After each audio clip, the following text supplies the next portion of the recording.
a algo que vive en el pecho de muchas personas, una tensión silenciosa que no tiene nombre preciso, pero que se siente con claridad en los momentos en que todo debería estar bien. Quizás es tarde en la noche, cuando las distracciones finalmente se callan y queda solo ese peso familiar, ese susurro que dice: he hecho tanto, he luchado tanto, ¿por qué todavía no encuentro paz? O quizás aparece en medio del día, cuando algo no sale como esperabas, cuando alguien no reacciona como necesitabas, cuando la vida, una vez más, decide no seguir el guión que habías preparado con tanto cuidado. Y entonces algo en ti se tensa, los hombros suben, la mandíbula se aprieta, la respiración se vuelve pequeña y poco profunda, como si el cuerpo entero estuviera preparándose para una batalla que nunca termina. ¿Alguna vez has sentido que estás agotado no por lo que la vida te ha dado, sino por la fuerza con la que intentas controlarla? Que el cansancio más profundo no vive en tus músculos, ni en tus huesos, sino en esa parte de ti que nunca descansa, que siempre planea, que siempre vigila, que siempre teme que si suelta aunque sea un poco, todo se derrumbe. No estás solo en ese cansancio. Es uno de los dolores más comunes y más silenciosos que existen. No aparece en los diagnósticos médicos, no tiene un nombre que la gente pronuncie en voz alta, pero vive en millones de corazones que aprendieron, desde muy jóvenes, que soltar es peligroso, que confiar es ingenuo, que la única forma de sobrevivir es apretar el puño con más fuerza. Y así, sin darse cuenta, esas personas fueron construyendo una vida que parece ordenada por fuera, pero que por dentro pesa como piedra. Este peso tiene muchas formas. A veces ese es el peso de una relación que ya no te da lo que dabas, pero de la que no puedes soltarte porque hacerlo se siente como fracasar. A veces es el peso de un rencor viejo que llevas contigo como una roca en la mochila, convencido de que cargarlo es una forma de justicia, sin notar que eres el único que se dobla bajo ese peso. A veces es el peso de querer que la vida tenga sentido ya, que las cosas se resuelvan ahora, que el proceso madure antes de que esté listo. Y en esa prisa, en esa tensión, en ese intento constante de doblar la realidad a tu voluntad, la paz se escapa entre los dedos como arena. La sabiduría budista, cultivada durante siglos en el silencio de los monasterios y en la observación profunda de la mente humana, tiene algo muy gentil que decirte hoy. No te dice que debes ser más fuerte, no te dice que debes esforzarte más, te dice algo mucho más sencillo y mucho más difícil al mismo tiempo.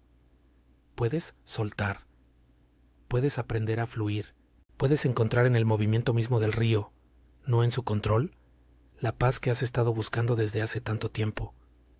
Si este camino resuena contigo, si sientes que estas palabras tocan algo real en tu interior, considera acompañarnos en este espacio donde la sabiduría antigua se convierte en guía para la vida de hoy.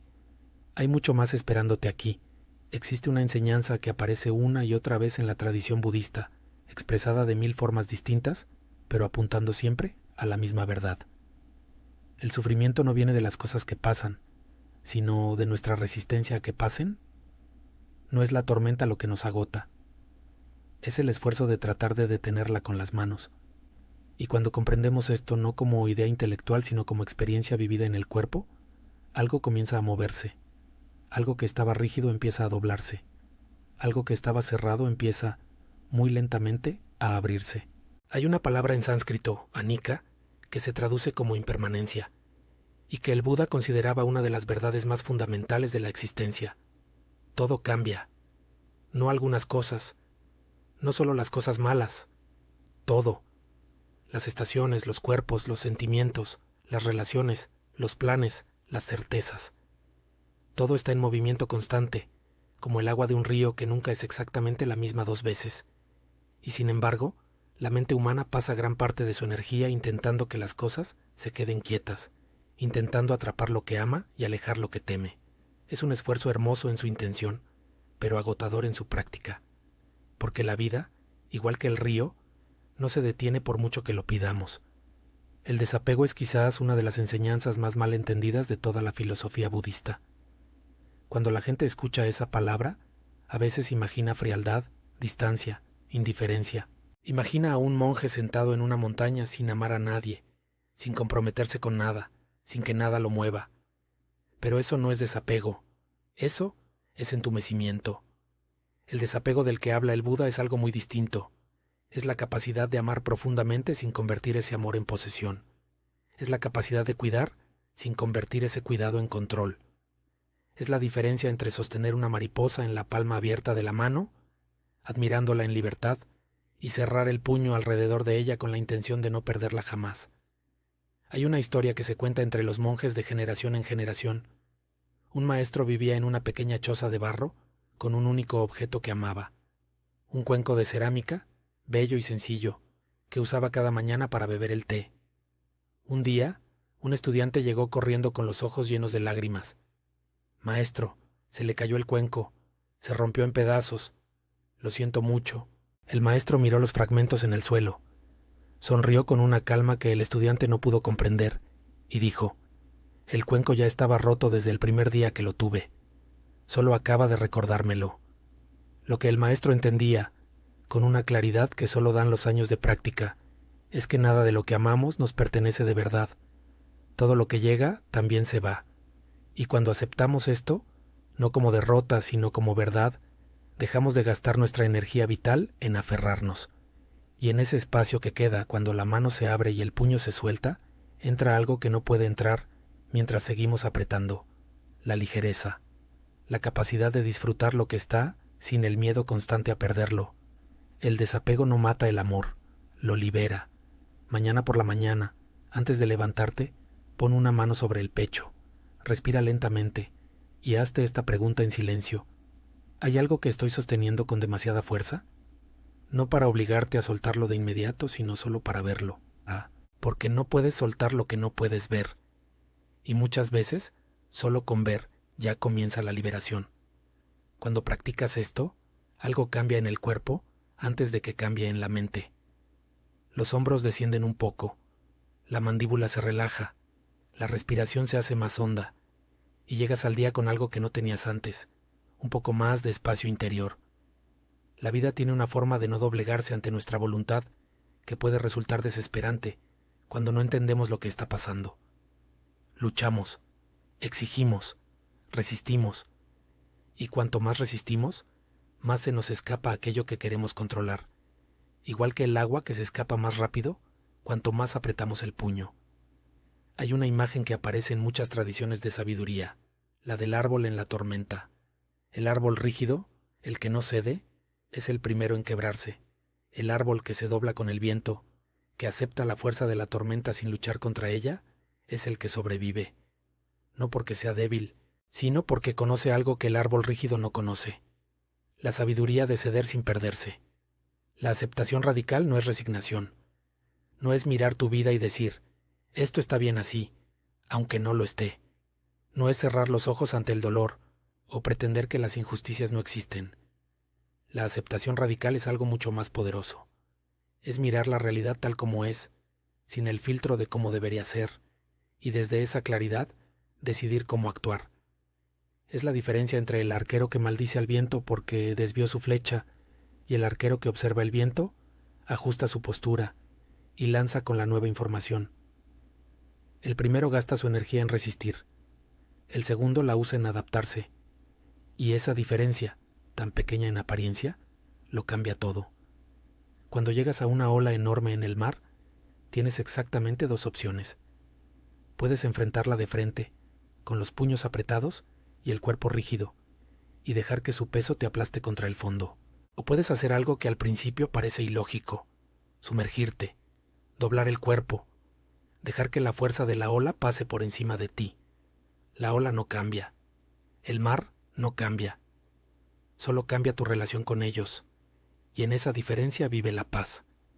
Intenta hoy, cuando algo no salga como esperabas, hacer una sola cosa antes de reaccionar. Respira una vez lenta y profunda y pregúntate: ¿qué veo con claridad si dejo de luchar por un momento? No tienes que aceptar todo para siempre, solo por ese instante. Y ese instante puede ser suficiente para que la sabiduría encuentre su camino hacia la superficie. La confianza en el flujo de la vida es quizás la práctica más difícil de todas, especialmente para quienes han aprendido que la vida es un territorio que hay que conquistar, no un río en el que se puede navegar. Nuestra cultura, tan llena de prisa y de metas, nos enseña desde pequeños que el tiempo es un recurso que se agota, que hay que llegar primero, que demorarse es perderse algo.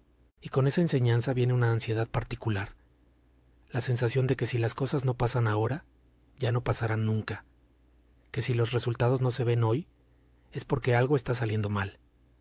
Pero hay algo que el tiempo enseña a quienes aprenden a observarlo con paciencia.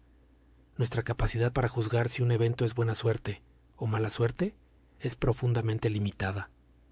Lo que parece una pérdida hoy puede ser la semilla de algo nuevo que todavía no podemos ver. Lo que parece un retraso puede ser la protección que necesitábamos sin saberlo. Un viejo proverbio que los maestros budistas repiten con frecuencia cuenta la historia de un granjero cuyo único caballo escapó una noche. Los vecinos llegaron al día siguiente con caras largas. «¡Qué mala suerte!», dijeron. «Quizás», respondió el granjero. Al día siguiente el caballo volvió trayendo consigo 3 caballos salvajes. «¡Qué buena suerte!», exclamaron los vecinos.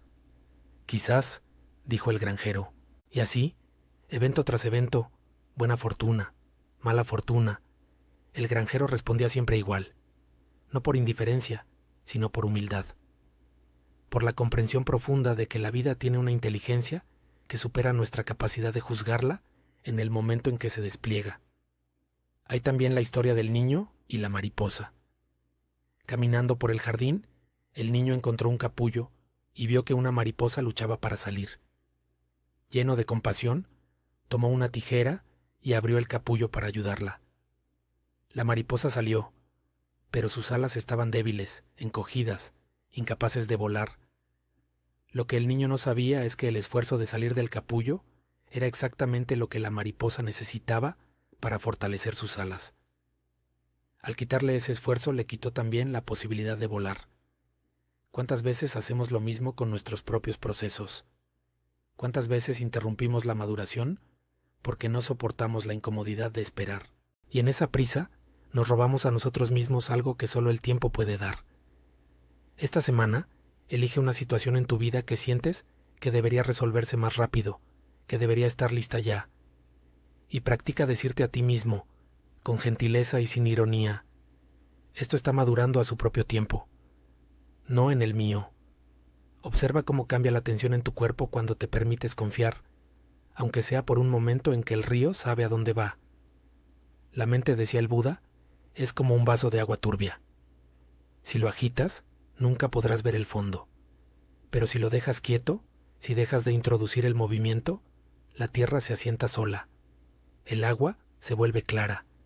Y entonces puedes ver con precisión lo que antes era imposible distinguir. La meditación no es crear la paz, es dejar de crear el ruido que la impide.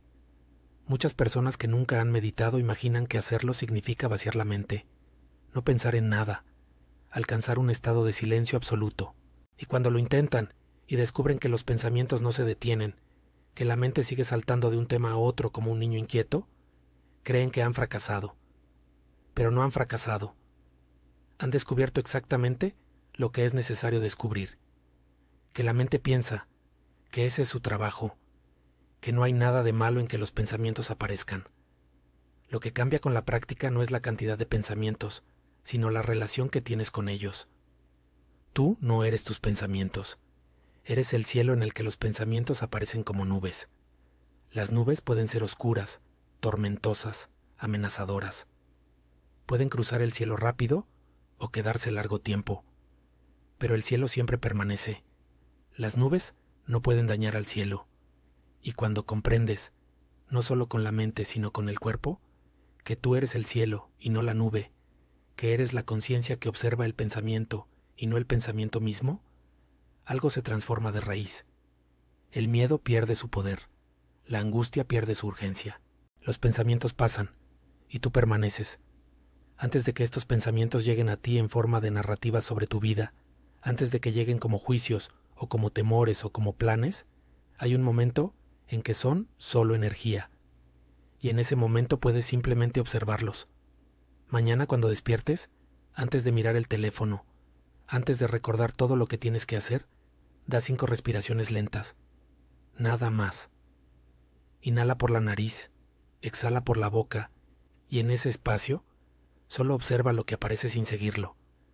No 5 minutos, no 1 hora, solo 5 respiraciones. Y nota cómo sientes el cuerpo diferente después. Esa diferencia tan pequeña es el comienzo de todo. Si estas reflexiones te están acompañando en algo real, si sientes que cada enseñanza toca una parte de ti que llevaba tiempo esperando ser vista, te invitamos a quedarte en este camino. Hay mucho más que explorar juntos, y cada paso que das hacia adentro transforma algo que nunca imaginaste que podía cambiar. El control es quizás la ilusión más seductora que existe. Nos hace sentir seguros. Nos hace sentir que estamos al mando de algo en un mundo que es fundamentalmente impredecible. Y así construimos sistemas de vigilancia interior. Revisamos cada decisión. Anticipamos cada posible error. Monitoreamos cada reacción de quienes nos rodean. Y todo ese esfuerzo, que nace de un deseo legítimo de estar seguros, termina siendo lo que más nos agota. Porque controlar es un trabajo que nunca termina. Siempre hay algo más que vigilar. Siempre hay otra posible amenaza. Y la mente, entrenada en el control, nunca puede descansar de verdad. Hay una imagen que aparece a veces en los retiros de meditación que describe esto con una precisión casi dolorosa. La del hombre colgado en el borde de un precipicio. Está ahí, aferrado a la roca con toda la fuerza que le queda, convencido de que si suelta, caerá al vacío. Y en esa posición, exhausto, sin poder dormir ni descansar ni soltar, pasan días, semanas, años. Lo que no puede ver, porque el miedo no le permite mirar hacia abajo, es que el suelo firme está a solo 1 metro de sus pies, que podría soltar, que no caería, que el piso está ahí, esperándolo. Pero no puede verlo porque la ilusión del control lo mantiene aferrado a la roca.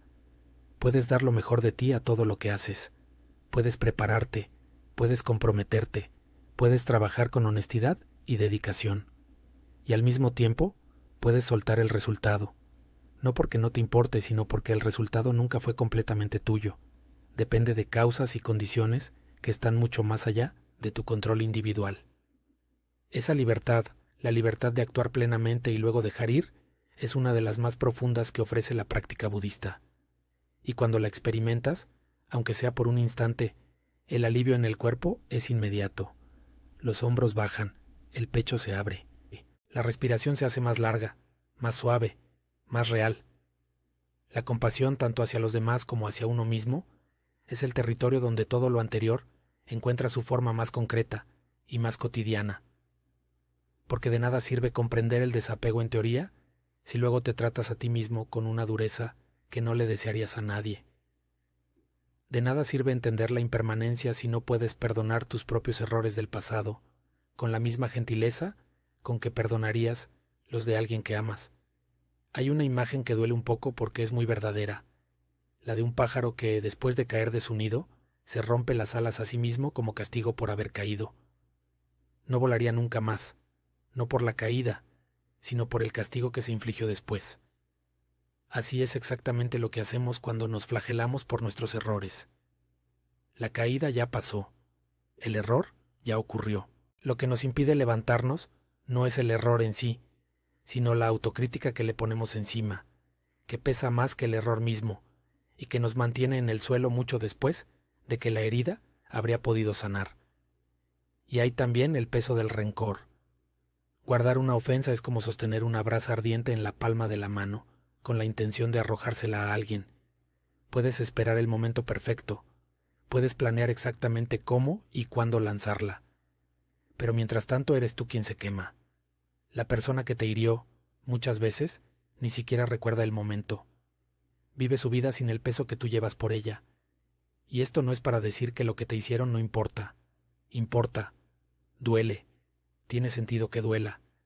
Pero hay una diferencia entre sentir el dolor y hacerlo tuyo para siempre. Entre procesar una herida y construir tu identidad alrededor de ella. La compasión budista nace de una comprensión que es a la vez simple y transformadora. Las personas que actúan desde el dolor, desde la ignorancia, desde el miedo, no lo hacen con plena conciencia. No eligen el sufrimiento que causan, lo reproducen. Y cuando entiendes eso no significa que justificas lo que hicieron, significa que dejas de cargar su peso como si fuera tuyo. Puedes soltar la brasa. No por ellos, por ti. Y cuando lo haces, la mano puede por fin descansar. El corazón puede por fin respirar. La vida puede fluir de nuevo sin ese obstáculo en el centro del camino. Esta noche, antes de dormir, pon una mano sobre el corazón y piensa en alguien, incluyéndote a ti mismo, a quien todavía no has perdonado del todo. No para obligarte a perdonar ahora mismo, solo para reconocer que el peso que cargas tiene un nombre y que existe la posibilidad, cuando estés listo, de soltarlo. La vida es como un río. No empezó contigo y no termina contigo. Viene de muy lejos y va hacia donde todavía no puedes ver. A veces fluye tranquilo y te lleva con suavidad.